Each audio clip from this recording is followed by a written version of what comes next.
Bonjour à tous et bienvenue sur Radio Campus Orléans. C'est Félix, j'espère que vous allez bien. Et aujourd'hui, j'ai le plaisir de me retrouver en compagnie de Michel Tonini, ancien astronaute de l'Agence spatiale européenne. Bonjour. Bonjour. Michel Tonini, donc vous avez volé deux fois dans l'espace, Oui, une fois en 1992 à bord de la station spatiale russe Mir et une seconde fois en 1999 à bord de la navette spatiale américaine Columbia. Vous venez tout juste aussi de sortir un nouveau livre, on en reparlera un petit peu plus tard. Tout d'abord, merci beaucoup de nous accorder un peu de votre temps pour cet entretien sur Radio Campus Orléans. Ça nous fait très plaisir de recevoir quelqu'un comme vous à l'antenne. Je vais vous poser donc, ça vous dérange pas, quelques questions sur oui. votre vie, votre carrière d'astronaute en général. Sur votre mission de navette spatiale, justement, l'un des objectifs principaux était le déploiement d'un télescope spatial appelé Chandra. Et je dois avouer qu'en lisant votre biographie, une des premières questions qui m'est venue à l'esprit, c'est qu'est-ce que vous avez ressenti au moment du déploiement du télescope, au moment de lâcher, entre guillemets, ce sur quoi vous avez travaillé et entraîné dessus depuis des années probablement. Alors c'est un sentiment assez incroyable parce que nous on a travaillé 2 ans sur l'entraînement de la mission. La mission a été retardée parce que la navette avait des problèmes techniques. Puis le moteur spécial pour lancer le télescope avait aussi des problèmes techniques. Puis le télescope avait des problèmes techniques. Donc cette mission a été retardée régulièrement. Donc à la fin on se demandait si on allait vraiment décoller un jour. Oui, Et puis, on savait que avant cette mission, avant la préparation de la mission, bien sûr, tous les ingénieurs qui ont travaillé sur le télescope, c'était des années de travail derrière eux pour faire ce télescope. Donc, quand on était vraiment au décollage, on était déjà, on a eu des problèmes parce qu'on n'avait pas pu décoller la première fois. Là. Le décollage était retardé. La première fois, on a eu une panne d'un capteur sur un des moteurs, donc on n'a pas pu décoller. Le lendemain, on essayait de décoller, il y avait des orages, donc la mission était encore retardée. Et finalement, on a décollé à la troisième tentative. Et d'accord. pendant cette troisième tentative, on a eu des pannes assez importantes, une panne moteur. On a perdu un morceau de moteur au décollage, et plus une panne électrique. Donc c'était complexe. Et quand on est arrivé là-haut, malgré tous les déboires et tous ces retards, on était content de trouver le télescope intact après le décollage et de faire tous les tests normaux d'élevage du télescope et de largage du télescope. Donc quand il est parti, c'était une délivrance et puis une satisfaction. On s'est dit quand Oui, même, tous les gens qui ont travaillé pendant des années pour le télescope, et puis nous aussi, qui avons quand même été jusqu'à la dernière minute avec le oui, c'est télescope, sûr. Oui. c'était important. Et donc moi j'étais responsable avec Cathy Coleman du lancement du télescope et aussi de filmer ce télescope. Alors quand il est parti, quand il a quitté, il nous a quittés, quand on l'a plus revu après, Oui. c'était un petit point et on s'est dit bon voilà on le verra plus jamais. Nous sommes les derniers humains à le voir et on était vraiment émus. C'est quelque chose beaucoup d'émotions. Oui. Et ensuite quand on a eu les premières images un mois après, on était vraiment satisfait de voir que ça fonctionnait bien. D'autant plus que après décollage, ce télescope a eu des problèmes parce que il y avait des capteurs qui ne fonctionnaient pas très très bien, donc il a fallu régler les problèmes de capteurs à distance avec les ordinateurs qui fonctionnaient entre le sol et les communications avec le télescope pour le régler. D'accord. Et c'était important parce que nous en Europe on lançait le même télescope qu'on appelait euh, j'ai oublié le nom d'ailleurs, un télescope grand angle, D'accord. toujours dans la gamme des rayons X. Et ces mesures que nous avons prises sur Chandra ont permis de régler les problèmes sur le télescope européen. D'accord. Le télescope européen s'appelait XMM. Durant vos 18 jours cumulés en tout dans l'espace pendant vos deux missions, vous avez pu observer la Terre depuis l'orbite basse. Qu'est-ce que vous retenez personnellement d'une telle expérience? Est-ce que vous direz que ça a pu changer votre comportement de retour sur Terre?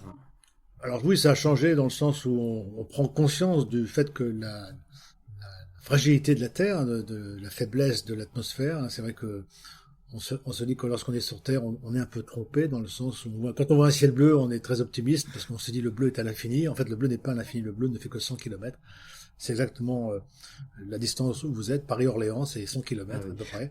Et donc, quand on voit cette atmosphère très faible, qui n'a aucune couverture, donc on se dit l'atmosphère peut disparaître et le scénario n'est pas impossible puisque il y avait une atmosphère sur Mars qui a disparu.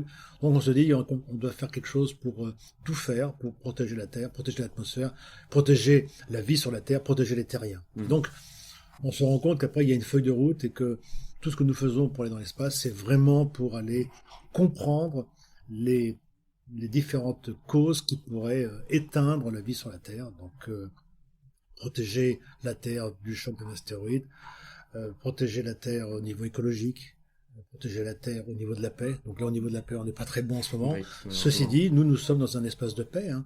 La station spatiale internationale a été Covid-free pendant l'époque du Covid, et elle est peace, war-free, on va dire Oui, aussi, parce que malgré le Covid, eh bien, on a été là-haut dans l'espace sans discontinuité et sans masque.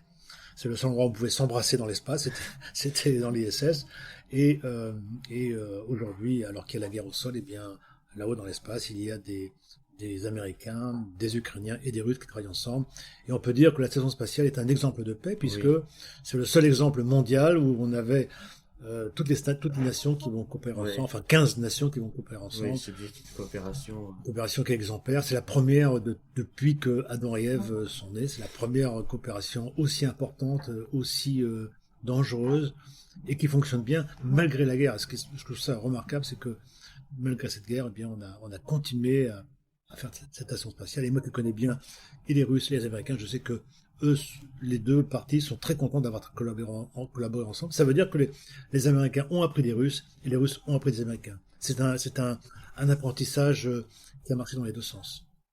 Vous êtes né en 1949, ce qui veut dire que vous aviez 19 ans au moment où Neil Armstrong posa le premier pas de l'homme sur la Lune. Est-ce que vous pouvez nous raconter un peu comment vous avez vécu cet événement à l'époque? Bah, j'étais avec mes parents devant la télévision, comme tout le monde. On avait une télévision, je crois, noir et blanc à l'époque. On s'est levé en pleine nuit pour regarder, hein. C'était la nuit pour la France, donc on a regardé ça. C'était assez incroyable. Mais à cette époque, quand on était sur la Lune, eh bien, on n'avait pas d'astronautes français Oui, et pas de moyen de lancement de français à l'époque. Et je pensais pas qu'un Français un jour irait dans l'espace. Donc pour moi, c'était vraiment loin. Et à l'époque, j'étais juste en train de rentrer dans la classe de maths sup. J'étais juste en maths sup, donc j'étais même pas sûr de devenir oui, pilote de chasse. Donc j'étais en train de chercher mon chemin pour faire maths sup, maths spé, pour réussir maths spé, de manière à rentrer à l'école de l'air et devenir pilote de chasse après. Donc j'avais un long chemin avant le métier d'astronaute. Et donc jamais j'aurais pensé à cette époque-là que je serais devenu astronaute. Donc pour d'accord. moi, c'était des images assez incroyables. Pour revenir sur votre mission de navette spatiale, votre équipage contenait 3 hommes, dont vous, et 2 femmes, dont une, Eileen Collins, qui pendant votre mission est devenue la première femme à commander une mission de navette spatiale.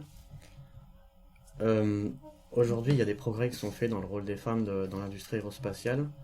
Est-ce que selon vous, il y a des améliorations quand même par rapport à quand vous aviez volé ou même avant? Quel regard vous portez sur ces avancées? Alors moi, je pense que dans le métier que j'ai fait, j'ai travaillé avec Aline Collins, qui était la première femme commandant de bord, mais j'ai fait tout l'entraînement avec elle, et l'entraînement que nous faisons de la NASA, c'est l'entraînement au simulateur, donc j'étais avec elle au simulateur dans les missions de décollage et d'atterrissage, mais également toutes les missions de transport se faisaient en T-38, où on allait vraiment d'un point à un autre avec des petits avions de chasse, et donc j'ai pu la tester pendant 2 ans Ah oui, comme, sérieux en tant que pilotage. Et je peux vous dire que c'était un pilote oui, excellent, qui n'a jamais fait aucune impasse sur la sécurité, qui a toujours fait des procédures parfaitement réalisées au niveau du décollage, au niveau de la tenue du vol, au niveau du contrôle de la sécurité, au niveau de l'atterrissage. Donc moi j'ai une confiance absolue dans Aline Collins pendant cette mission-là, et dans les femmes en général pour ce genre de mission. Et je dirais même euh, plus profond que ça d'ailleurs. On a eu dans cette mission Columbia des pannes au décollage. On a eu une panne de moteur et une panne électrique assez importante. On a perdu toute une phase sur le courant alternatif. Donc c'est une panne qui était quand même assez complexe parce que ça coupait la protection électrique de la coupure des moteurs cryogéniques. Et donc on pouvait avoir un risque de cavitation et d'explosion de la navette. ah oui, d'accord. Et quand il y a une panne grave, le couple homme-femme est le plus, euh, euh, le plus compétent pour réussir parce qu'on a chacun une vision d'un domaine et on se complète très très bien. J'ai compris pourquoi d'ailleurs il y avait des hommes et des femmes sur Terre. C'est parce que Oui, donc en cas de problème extrêmement grave, c'est ce couple qui permet de mieux réagir. Donc moi je crois que dans ce milieu-là, bien sûr qu'on a besoin de femmes, on n'a pas suffisamment de femmes parce qu'il y en a que 16% qui se présentent ou 20%, moins de 20% qui se présentent dans ces métiers-là parce que bon, ça les intéresse pas forcément parce qu'elles privilégient peut-être leur carrière de famille, de vie familiale, et que c'est difficile parfois de concilier une vie familiale avec une vie d'astronaute ou de pilote de chasse ou de pilote d'essai. Mais au niveau compétences pour le métier, il n'y a absolument aucun souci à se faire pour la capacité d'une femme ou d'un homme à piloter. D'ailleurs, en France, nous avons des femmes pilotes de chasse qui font des missions de combat tout à fait réussies. Il y a des femmes qui ont été pilotes de la patrouille de France, leaders de la patrouille de France, avec le même succès, le même brio et le même sérieux que ce que font les hommes. Pour moi, c'est vraiment transparent. En parlant d'équipage, quand on est dans un environnement aussi confiné, hostile que celui de l'espace, quelles relations humaines on développe avec les autres, que ce soit autant avec les autres membres que même avec le contact au sol, par exemple? Alors, dans l'espace, les relations qu'on va avoir dans l'espace, elles vont être vraiment fonction de ce qu'on a développé pendant l'entraînement. Donc, on va pas découvrir l'équipage dans l'espace parce qu'on le découvre pendant l'entraînement et chaque jour de l'entraînement permet de connaître les procédures de mise en place de nos actions sur les simulateurs ou sur les systèmes, les réactions par rapport aux pannes, mais également les réactions humaines. Donc, on se comprend, on commence à comprendre l'autre et on comprend l'autre aussi au niveau psychologique, avec ses faiblesses, ses forces, ses temps de réaction, etc. Et on s'adapte par rapport à l'équipage que nous avons, par rapport à l'entraînement. Et donc le reste du vol sera une continuité de l'entraînement. Mais il faut des qualités quand même humaines assez importantes. Et les missions qui ont bien réussi sont des missions où les qualités humaines étaient bien respectées, la bienveillance, l'écoute, la surveillance de l'autre, la complémentarité par rapport à l'autre. Et puis les missions qui n'ont pas bien réussi sont des missions où il y a eu vraiment un échec dans ces relations humaines, échec au niveau de l'humilité, au niveau de la congruence, de l'assertivité, des choses comme ça. Il y a probablement pas mal d'élèves à Orléans ou sur le campus à l'université qui font des études scientifiques, écoles d'ingénieurs, instituts technologiques, etc., qui envisagent peut-être, après une carrière scientifique, de devenir astronaute. Quel conseil leur donneriez-vous à ces étudiants? De tout faire pour y arriver, c'est-à-dire d'avoir l'excellence dans leur domaine. L'excellence dans leur domaine leur permettra d'avoir le meilleur diplôme et d'être prêt pour la sélection, pour faire les tests de la sélection, pour réussir les tests de la sélection. Et aujourd'hui, dans les dernières sélections que nous avons d'astronautes, on cherche quand même des profils mixtes, c'est-à-dire un profil d'une personne qui a fait scientifique, plus un profil opérationnel, donc quelqu'un qui a fait vraiment une recherche scientifique au niveau du doctorat, avec plus d'expérience en tant que doctorat, plus une expérience opérationnelle. Pourquoi? Parce que lorsqu'on va faire ces missions dans l'espace, eh bien, on est confronté à des phases de risque qui peuvent être importantes et on veut savoir si la personne va réagir correctement face à une panne ou face à une panne grave ou face à une panne catastrophique. Donc on veut des gens qui ne stressent pas, qui réagissent bien par rapport au stress. Et pour ça, c'est important d'avoir des gens qui ont fait au préalable des expériences un peu complexes, comme faire de la haute montagne dans des situations complexes, faire de la plongée sous-marine, faire du parachutisme, faire n'importe quelle opération qui les confronte au risque de façon régulière. Vous venez donc de sortir un tout nouveau livre, Un café dans l'espace, donc sorti en octobre de cette année aux éditions Humaine Science, qui relate en quelque sorte votre carrière d'astronaute. Est-ce que vous pouvez nous dire juste quelques mots dessus? Alors c'est une bande dessinée qui relate un petit peu ce qui s'est passé sur le livre que j'ai écrit avant, qui est Un café dans l'espace, et là on l'a mis en forme de bande dessinée pour qu'il soit plus accessible et moins prosaïque, donc il y a des dessins, donc ça se lit plus facilement bien sûr.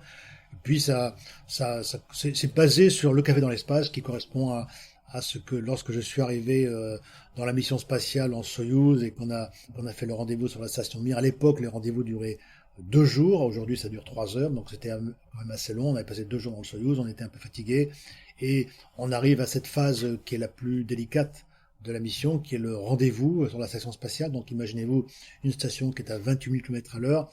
Nous, derrière, on est encore à 28 000 km à l'heure et on doit faire le rendez-vous à une vitesse très précise de 30 cm par seconde. Donc, c'est une mission assez délicate parce qu'il faut rentrer dans la station sans toucher les panneaux solaires. C'est assez complexe. Et on a des radars qui le permettent. On a des systèmes radars. Plus, si le radar ne marche pas, c'est l'humain qui va le faire. Et lorsqu'on arrive, il y a différents points de stop. Donc, on stoppe à certaines distances. On stoppe à 10 km, 5 km, 2 km de la station. Et l'un des stops où nous étions dans le vide pour vérifier tous les paramètres et attendre qu'on soit en période de visibilité diurne par rapport à la station spatiale et visibilité du sol de l'URSS pour qu'on puisse avoir le contrôle avec Oui. les antennes. Et là, il y avait un blanc à un moment donné, et dans ce blanc, on était fatigué, on allait se docker à la station, et là, les Russes m'ont dit, Michel, tu vas bientôt arriver dans la station, est-ce que tu veux un thé ou un café, ou tu veux un café chaud avec sucre ou sans sucre? Alors, j'ai trouvé la phrase un peu tout à fait anodine par rapport à la complexité de la mission et par rapport au fait qu'on n'était même pas sûr de faire le rendez-vous parce que c'est une mission très complexe. Et c'est pour ça que cette phrase m'a donné l'idée de faire avec Humaine Science ce livre sur un café dans l'espace. Par curiosité, pour finir, est-ce que si vous me proposez demain de retourner dans l'espace, vous accepteriez? Alors demain, c'est un peu tard parce que j'ai pas fini l'entraînement aujourd'hui, mais après-demain, oui. Oui, Oui. d'accord. Oui. Et si vous posez la question aux 609 astronautes qui sont dans l'espace, ils vous répondront tous la même chose. Ils sont prêts à repartir, même si c'est inconfortable, même si c'est dangereux, même si c'est risqué. Je pense que tout le monde voudrait repartir dans l'espace. Eh bien, merci beaucoup, Michel Tonini, pour cet entretien. Encore une fois, ça nous a fait très plaisir de vous recevoir sur l'antenne de Radio Campus Orléans et il ne me reste plus qu'à vous souhaiter une bonne continuation. Merci à vous. Merci beaucoup. Et rappelez-vous, la distance Paris-Orléans, c'est la distance de l'atmosphère, 100 km. On s'en souviendra. Merci.